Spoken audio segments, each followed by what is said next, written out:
All right, ladies and gentlemen, months and months and months of deliberation and tearing yourself back and forth between who's going to win which category here or there, or who's going to get nominated. It all boils down to one final showdown, one final reading of the winner there, of course, at the Academy Awards across 23 categories, and we're going to go ahead and dive into the final predictions here for the 2024 Academy Awards. So, that being said, from the last video I did, which was just a little earlier this week, I've only made two changes. I've been kind of looking at it a little bit. I've been thinking back and forth on a couple of them, and I only officially switched in two categories here. So we're going to go ahead and dive into my final predictions here. So, we're going to go ahead and start with the shorts and work our way up to Best Picture. And there'll be a few along the way that we'll just kind of breeze by because they're pretty locked up. We could argue or make bets on which one is the most locked up category or whatever, but I don't think we'll have time for that. So we'll go ahead and get started here with the shorts, starting with live action short. This is one of my switches. Believe it or not, we're going to start right away with the switch. I've had Wonderful Story of Henry Sugar for a while. Really since the shortlist came out, because everybody kind of talked about it, like, oh, that's the Wes Anderson one and stuff. But here's the thing. Not everybody, as is very commonly known, not everybody watches the shorts. So it's pretty common to see, okay, if you have one short or even one category where you have just enough people that vote, because there are some that, name check and they don't watch them, they just vote for one. And then you have some that just leave those categories blank on their ballots. And then you have some that, kind of do, check a couple things here and there and leave some of them blank and everything. But one thing that's very, very well known, especially, in this stage, unless you're an actor, and I believe, last I checked, the director is also on the ballot. That could be incorrect, but we know at least in the shorts and screenplay and those tech categories that the whoever the credited person is that worked on the film, they're not listed on the ballot. You have to be an actor, and that's really about it. Again, except maybe director, and just off the top of my head, I can't remember exactly how that goes. But I don't think everyone is, in the know about it being a Netflix, a Wes Anderson thing. And even though it's I believe on Netflix and it's, widely accessible, I think there's enough passion here for the film Red, White, and Blue. I've heard a lot more about it this week. I've heard a lot of people switching to it, so I'm like, you know what? I'll jump on this bandwagon and I'll pick it. Plus, I think just historically speaking, the last few years, you get, maybe not 2 years ago, because 2 years ago was the year almost everyone got all the categories right if you followed most of the odds and only picked like one or two upsets, which I did, and I got all but one category right.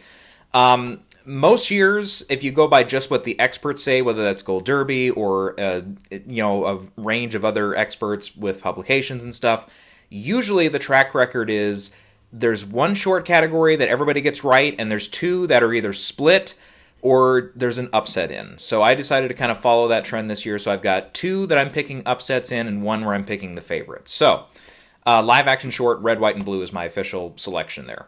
For doc short, I'm going to stick with the ABCs of book banning. I've heard some cases for Last Repair Shop. A couple people do like Barber of Little Rock, and some even like Nay Nay and Wei Po. But I feel like with ABCs of book banning, again, it's a title that just sticks out and more jumps into an immediate action. It's like that should give you a visceral kind of feeling one way or the other, however you feel about certain topics and stuff. So that one I think is definitely, of the three, it's the one that I'm wavering on the least, even though, again, I have heard some people make some arguments for some of the other shorts. For animated short, I'm sticking with my prediction from earlier in the year. I'm sticking with War is Over, which is inspired by the music of John and Yoko. Again, John and Yoko is in the goddamn title of the thing. Whenever you have stuff like that, like Heaven is a Traffic Jam on the 405, you have cases like that where it's like if it's in the title, you've got enough people just name checking stuff. That one I think could jump out at them. And Yeah, I think though, because some people argue, well, sometimes when it comes to the animated, shorts, it's about which one looks the best and so on and so forth. But even in those cases, I feel like there's not really a huge I haven't heard a lot of people argue like, oh, this is easily the best looking of all the animated ones. Like some will argue pachydermy this year. Other ones will argue war is over. Other ones will argue it's our uniform. So there's not a clear consensus on that. Sometimes if there is a more clear consensus, that one has a good chance to upset, or it will be the favorite to win. But since there's not, that also helped me pick War is Over. But again, you have Letter to a Pig. It's got a animal in the title. So that could, that's the one that's the favorite right now. So the smarter money is probably on that one. But I don't mind taking a gamble now and again when it comes to stuff like this, especially in the shorts. The shorts categories can be a very, very fickle business trying to predict those. Okay, so we'll go next to the visual effects category. Again, this is one I really wavered on, and I did not switch. I'm going to stick with the creator here, just because it has a little bit more behind it with like the big guild wins, pretty much consistently getting nominated everywhere. Even if it didn't win everywhere, it was pretty much nominated everywhere it could have been. Godzilla missed at BAFTA, even though we could have some more international voters that are more familiar with the series, or even some that just again name check it because, oh, it's Godzilla, it must be good, and so on and so forth. I don't know, but even that argument I'm a little against, because if you actually look back, and I'm not by any means a pro or expert on the Godzilla series. I don't think I've seen more than I think I've seen only the American versions, really, and even then not all of them, because I haven't seen like the latest ones. But yeah, historically, if you look back though at some of those suits and stuff from the 50s, 60s, 70s. Godzilla films were never known for having like great visual effects, not like, versus like superhero movies, for example. You could argue, since Superman the movie from the 70s, they've been kind of known as having on, cutting edge visual effects or, advancing visual effects, so on and so forth. But Godzilla doesn't really fit into that mold for me. And again, I just feel like, especially since the creator also has the sound nomination, I feel like there's just enough more support, generally speaking, from the rest of the Academy, that I think people are not just going to name check Godzilla and move on. So that's my prediction there. For Best Sound, definitely this is one that I thought about as well, because the Zone of Interest, yes, it did pretty well at BAFTA, got 3 wins over there. And yeah, there wasn't really a lot of other places for that film to kind of stretch its legs and really get a good chance to get good wins and everything. And yes, it is true that the international voters are increasing in the Academy. There's a few other categories we're going to talk about later on that kind of go more toward that argument. But in this case, I am going to stick with Oppenheimer. I am going to stick there because I think, again, with the fact that it's about building the atomic bomb, and what is a bomb? It's loud. This is the sound category. So I feel like, even though, yes, it is kind of tempting to say, oh, maybe something like Zone of Interest will kind of catch us off guard and surprise us with an upset victory there, I'm still thinking Oppenheimer is just going to be one. Again, even if people are not, hugely on board with the film, which seems like that's not really the case, that feels like a key place where they can award the film. We'll go to the makeup category next, and I hate to spoil it, this is the other upset or the other category I switched on. I've had Maestro for a long, long time, but I'm hedging a couple bets here, and I'm going to go Poor Things to win, actually, here. And part of the reason, number one, is I'm still worried about those design categories, because Barbie could easily both still win those, but yeah, I just don't see a scenario where Poor Things goes 0 for 11. Not very easily, at least. You could say, okay, there is a little bit more passion for Maestro. I mean, one of the big things that I thought about late that made me almost, convince me to stick with Maestro was, again, it's a movie that not everybody has loved. Did get a couple surprise nominations at BAFTA in some key categories. Ended up not winning anything there. Critics' Choice also didn't give it any wins. The Globes didn't give it any wins. One of the things that really stuck out to me, though, is even if you're not a huge fan of the film, if you turn it on and watch the first 20-25 minutes, the first thing you see is the makeup on Bradley Cooper as he is the elderly version of Leonard Bernstein. So if that impresses you, which I remember watching it, I was like, huh? I'm like, that's Bradley Cooper. That's not, because everybody had talked about how good the makeup was and stuff. I personally didn't. I mean, there's other parts later on in the film, I think, when they age up the characters that I thought was much more better, bigger accomplishment than that intro. That intro, it just didn't look right to me. But I don't know. Maybe if I rewatch the movie here in a few weeks or something, maybe if I look at it again, maybe it'll come off a little better this time. But and again, that's kind of the big thing, and it's a movie that again is more primed to win here and everything. But with Poor Things, I don't know. It just something about this one tells me it's got a chance in some of these tech categories. And it could win 2, 3. I don't see it really going past that, though. Like, it's not going to upset in score. Where else could it win? It's not taking film editing. It's not taking cinematography. So I don't see it getting past 3 wins unless it gets Emma Stone in Best Actress. Then it could get 4, but I don't know. And I'm kind of hedging a bet here again because I feel like if there is a scenario where Barbie takes both the design categories, that would leave a space for something like Poor Things to come in and take makeup and hairstyling. And again, even though these are voted on individually, it's not a case, again, where it's the whole Academy saying, okay, we like this, and this in this category, but we're going to leave room for this film in this category. It doesn't always work that way. But, last year being a good example, we saw like Fabelmans, Tar, Banshees, and a couple others just go completely winless last year. And it's it's probably the case this year too. I mean, there's definitely a couple films out there right now that are nominated in a number of categories that I have losing everything. So that's Maestro as being one of them. Holdovers is going to be pretty close. I mean, Divine is going to win. We know that one, but yeah, and sometimes that's just the case. But makeup. I'm going to go with Poor Things to get the win here. All right, so the music categories, score, Oppenheimer, pretty easy. Yeah, that one's done. Sorry, I usually do song first, but yeah. Song, I was this close to switching to I'm Just Ken, but I just the historical, thing with ballads winning over the more poppy songs. We talked about it, I think, a lot last time with like a lot of the Disney examples and stuff. We talked about it with Encanto, with Bruno not even being nominated, of course. But again, like we talked about, though, this is going to be a fun example to say, okay, when you do have the ballad and the more poppy, upbeat, more familiar song, the bigger song nominated, which one wins in today's Oscar field? It's going to be interesting, and if it is I'm Just Ken, I'm going to be kicking myself. But I just knew if I switched now, somehow I knew I would still get it wrong if I did switch, though, and then it would be Billie Eilish that would win. But yeah. So yeah, I'm sticking with Billie Eilish. I'm going to go with What Was I Made For original song. Okay, next up we have the 2 design categories. And yes, I am going to stick with Poor Things in both. It feels risky. I did have a scenario here. I was going to say, okay, let me switch to Barbie in costume, but keep Poor Things in production design. I was thinking that way for a little bit, but I'm like, no, you know what? Go ahead and do that. And, and I looked at Barbie, and a lot of people made the comparison. It's kind of like A Star Is Born. It's a film that comes out, can get a few wins early, and then kind of fades through the season, and it kind of solidifies in, yep, we're going to give it original song, and that's about it. So Barbie kind of feels like it could be in that template as well. So yeah, I feel like that's where they're going to go.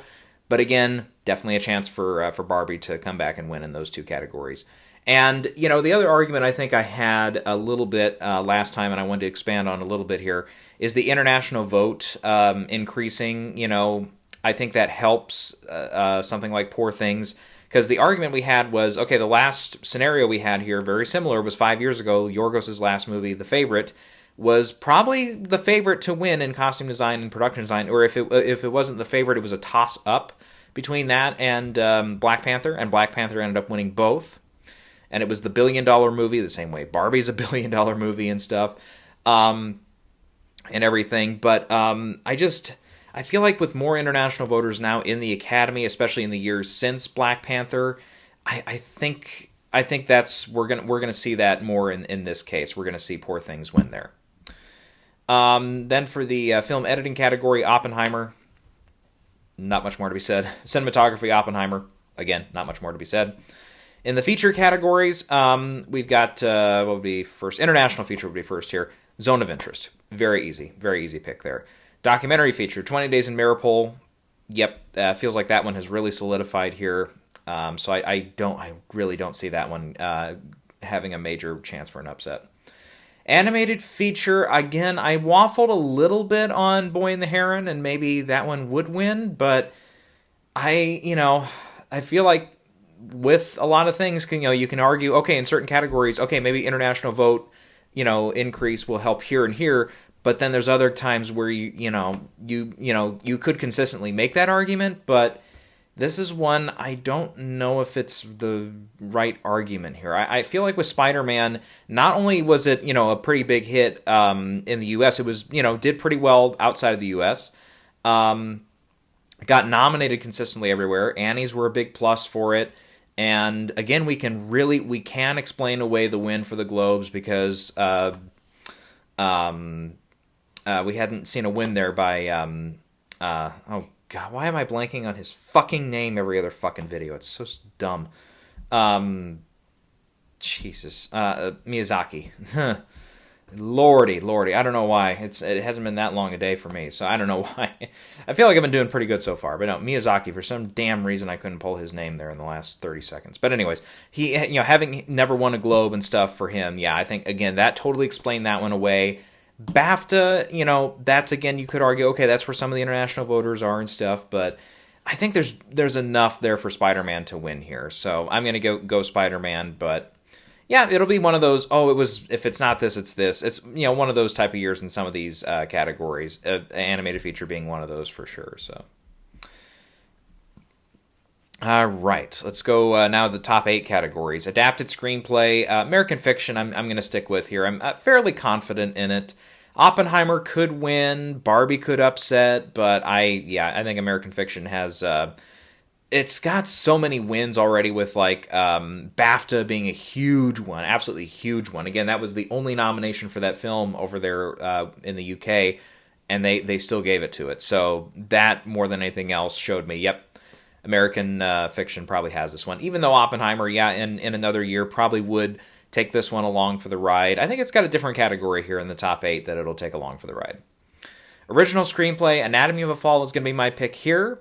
Again, from the Globes on, it seems like it's done pretty well in the screenplay category here. The exception being Critics' Choice, but in that case, it lost to Barbie, which is not even nominated. So if original screenplay there had gone to something like The Holdovers or Past Lives, then I think we'd have a bigger argument of, it's a little more open. But I think Anatomy of a Fall will have this one. And again, more recently than not, BAFTA, and I looked at this again because I was like, in thinking of one category in particular here, Best Actress coming up, I was like, some years it does feel like BAFTA does get, they can help lead us in the right direction as far as certain categories when they're kind of a toss-up or they're undecided, And I feel like, especially in the acting categories more recently, it's like sometimes BAFTA will just get that pick right, and then you're like, oh, okay, makes sense. But last year was an exception in screenplay, though, because Everything Everywhere All at Once lost to Banshees. That wasn't the right one. And then, what was the one that even won for adapted screenplay last year? Oh, Lord, I can't remember now. Well, they didn't win a BAFTA, I can tell you that, because the name is not sticking out at me here. Who even won? I can't even remember. Oh, jeez. Hang on a second. I got to dig into this. Who even won?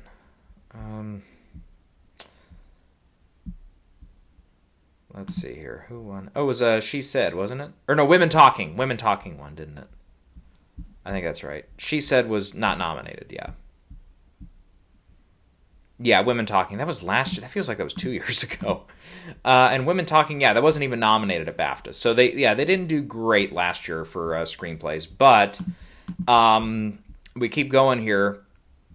We had Coda win adapted screenplay. That was right. They did get Belfast wrong for original screenplay. That's true.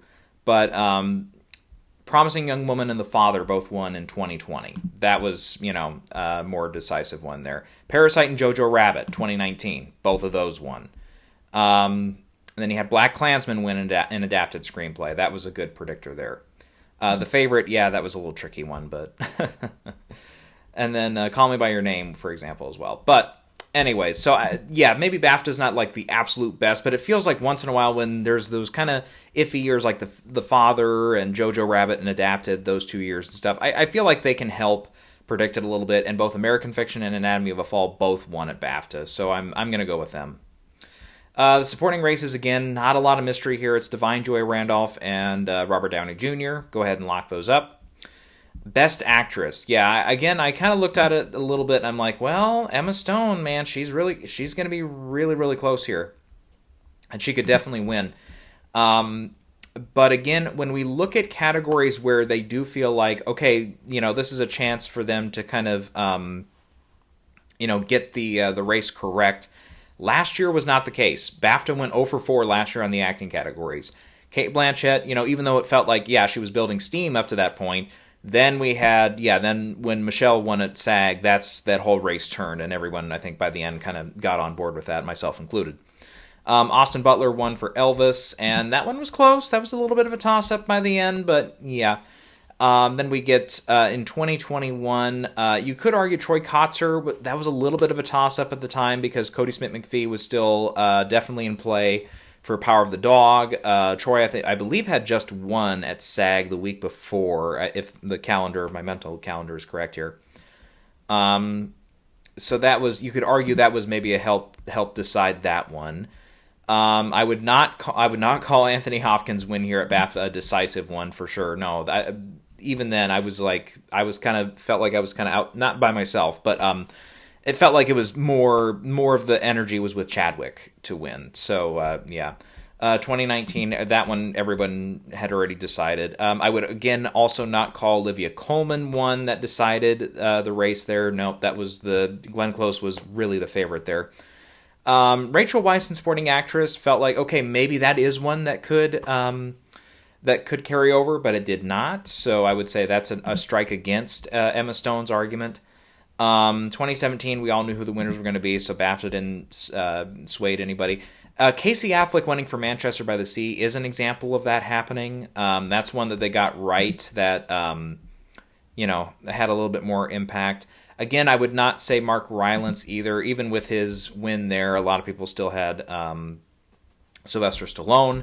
Eddie Redmayne, you could argue the year of Theory of Everything, even though a lot of us, I think, already had him pegged to win there, even if Michael had won at SAG, Michael Keaton, that is, there probably would have been some people picking Eddie Redmayne still at BAFTA, but you could argue maybe then Michael Keaton would have been in steamroller mode, and maybe he still would have been able to win at BAFTA as well. Jennifer Lawrence winning for American Hustle is an example of BAFTA not getting it right as well. And probably the last one would be Christoph Waltz for Django Unchained, helping, that is a pro argument for Django Unchained because he had won there in the Globes, and then the other two were kind of split for who they were going to award. So anyways, in this case, I don't know, again, if I'm going to go with BAFTA the BAFTA winner here for Emma Stone. I think they're going to be right with Best Actor and the supporting categories, so...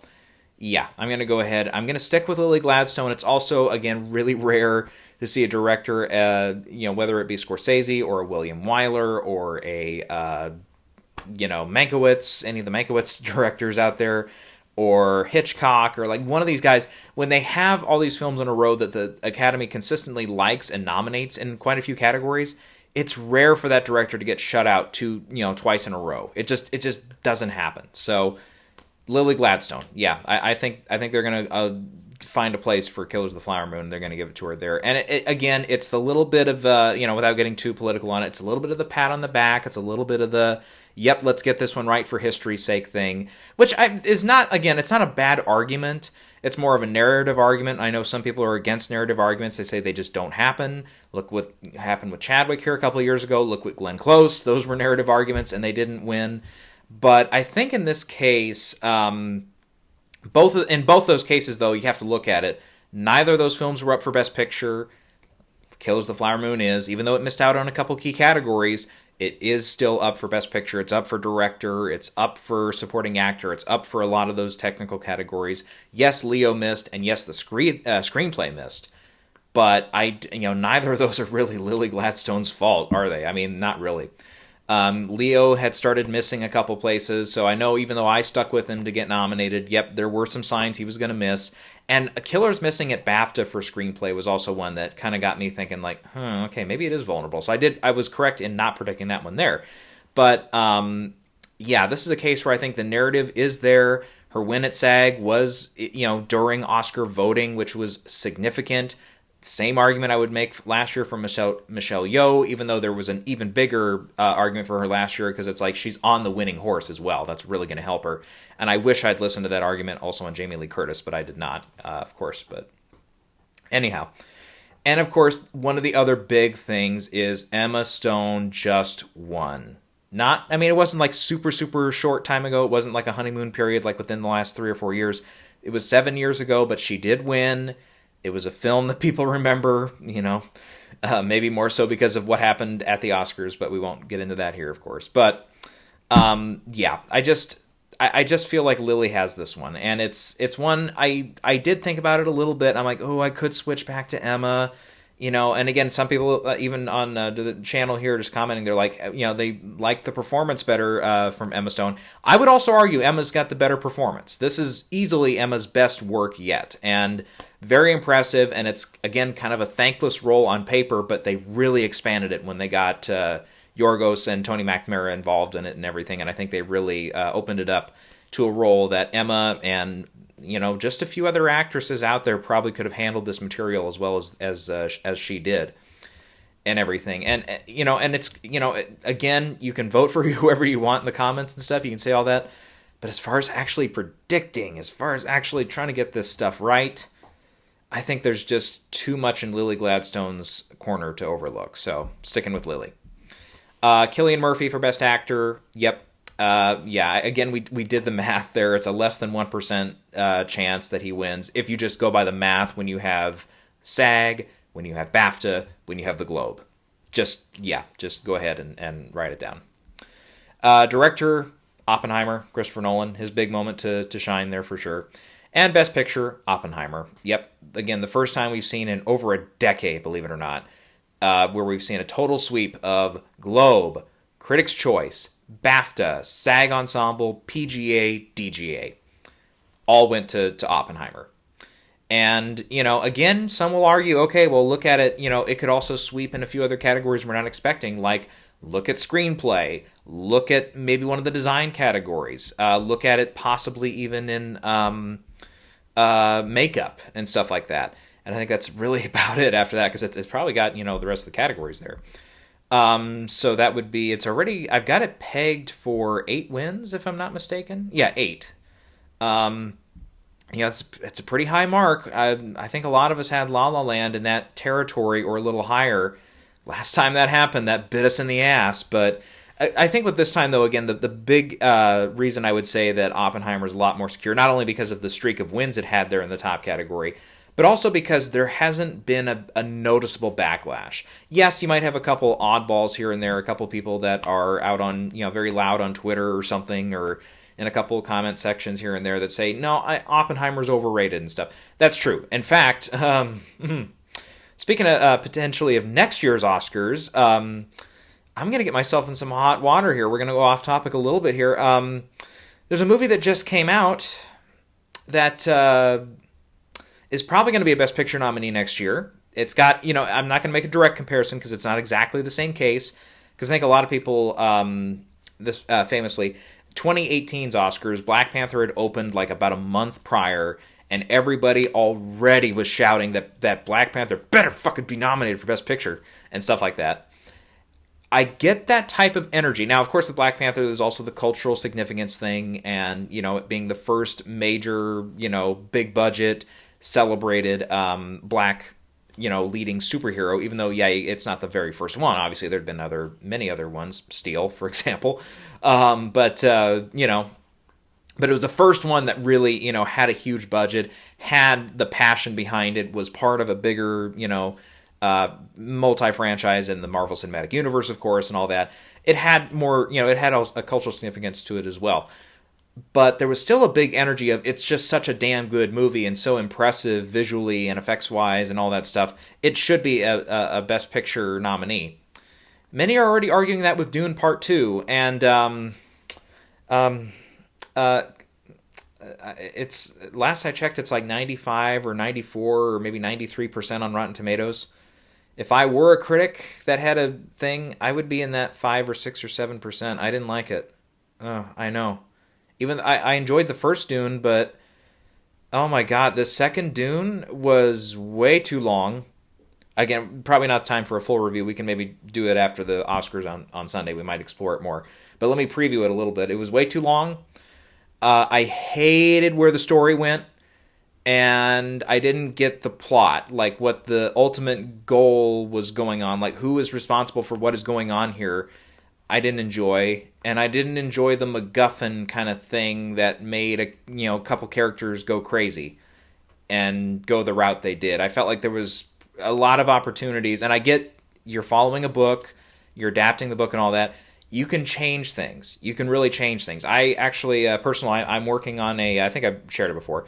I'm working, and just actually a few weeks ago finished the first draft of an adaptation I'm doing, or, just to write it, at least. I don't know who the hell would buy it from me, but The Blue Lagoon. And I read that book, and man, that book sucks by today's standards. It is just, there's some spots where you just scratch your head, because you're like, this worked?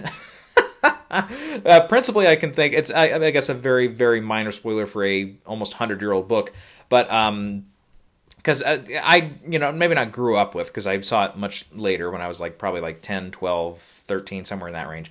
The 80s movie, which is the bigger, more successful version of that story.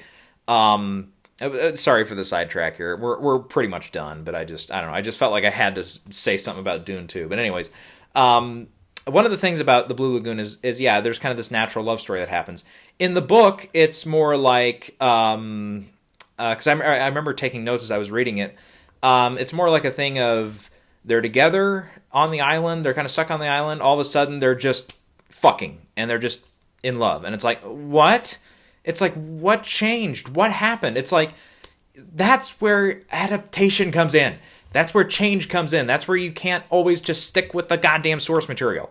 So in particular, with Dune Part 2, there's, a MacGuffin kind of thing that comes in that makes people go a little crazy or whatever.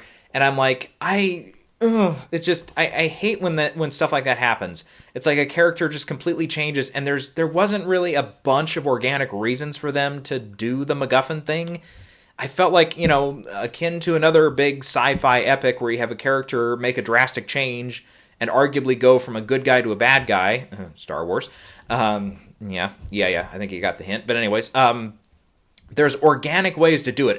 The prequels by no means got it right. I think there's 100 different ways you can tell that story where Anakin falls to the Skywalker falls to the dark side in a more organic way than just, I guess my wife is dying and I'm just going to believe you, old creepy man who just got lightning flash in his face. Story for another time, right? But anyways, with Dune Part 2, it's a similar thing where it's like, we're just going to do this now.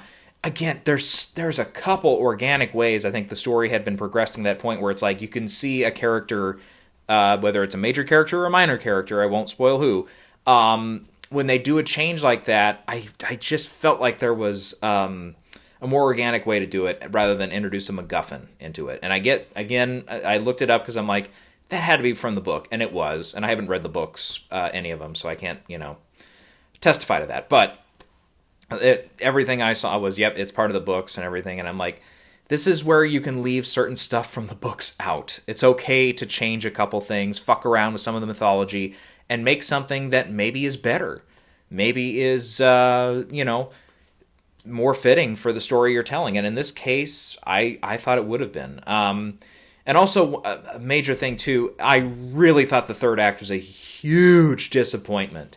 Because they almost do build up to this, climax level where you're like, ooh, this could be like an Avengers Endgame or a Lord of the Rings ending where you have this major battle with all the characters involved. And it's okay not to have that. I recognize that Dune is not really known for being like an action series, typically speaking. It's like, very much like an Asimov series. Like if you were doing an adaptation of Foundation or the iRobot journeys and stuff, or journals, or whatever the hell they were from the original. Those I have not read, but the Foundation trilogy I have. And those would also, you'd have to change a lot of things to get more action oriented, like the Will Smith movie did. And they're not, they're not really action series. That's fine. And Dune didn't need to be that, but I just felt like when we got to that stage, it's been building up to that point. You kind of expect it, and what you get, I was very disappointed in. And I also thought when they got to the final villain, who's been talked up all through the first movie, it's the Christopher Walken, it's the Emperor. The Emperor. He's in it for 4 fucking minutes, and nothing against Christopher Walken here. He just had nothing to work with. They just really did not explore much of it. And I've seen a couple clips of the '84 version of Dune, and the Emperor was a lot more. It looked like he was a lot more involved in the story in that one. It makes me want to go back and watch that one now, just to see, okay, how bad is it compared to these newer ones? Because it can't be like the worst thing ever, right? Who knows? But anyways, I feel like we've talked enough about that. I can probably, again, we might go a little bit more into that on Sunday night, because traditionally, after the Oscars are over, we kind of look ahead to what has come out at Sundance that's making a splash. What's on the calendar going through, in this case, 2024, that could be in play for the 2025 Oscars. We'll definitely do that after the Oscars are over on Sunday night. We'll also talk, of course, upsets. We'll talk what we got right, what we got wrong. Are there any lessons that we've learned from this season? Is there something that we can talk about and carry over from the last season? Or from this season to the next season, rather. We'll do all that on Sunday. But in the meantime, please don't pelt me that much. Please. I just got to be honest. And I'm not, if you've watched me long enough, I'm not usually contrarian. Like Maestro, yeah, I didn't like it. But there were other people that didn't like it. Lion from a few years ago, which was the Best Picture nominee, I did not like it, and I rewatched it a few years ago, and I didn't see much difference. I still didn't like it. Maybe there were a couple things that maybe made on the second watch were a little better for me, but not much else. I get it. Yeah, there's a couple things like that, but I'm definitely not being a contrarian here. This is definitely one of the biggest movies in recent years where I've watched it and just not been on board with it. And yeah, and I get it. It's still, visually it looks good. Not as visually striking, I think, as the first film. The effects in this one, still really good. Don't get me wrong. Production design and costume design, still really good. But at the end of the day, if you're loving a movie just for that, I think that means that you're lacking in the story department. So usually that's the case. Now, there are times, like in this case, you've got like Oppenheimer, just to compare a little bit. Oppenheimer, for example, though, technically beautifully shot, very well edited. The set design, everything looks good in it. Costumes are good. But the whole story is also excellent, and it just builds on top of it. Killers of the Flower Moon, really good central story, and on top of it, yeah, they made the town look really good from 1920s era. Yes, the costumes look good and they look authentic, and many of them are. And and all that. Poor Things, same thing. A great damn story at the center of it, but also very impressive visuals, pretty good effects, great makeup effects, really striking costume design, and really, really striking production design and set design. And art direction, just generally speaking, on the film. But there's also a really, really, really good story in there, too. And I know, again, some people will talk about it, and some people are just not going to be liking my take on it. But, we might talk a little bit more about it on Sunday. But until then, I'm going to be dodging projectiles until we get the Oscars over with. So that's all I got for now.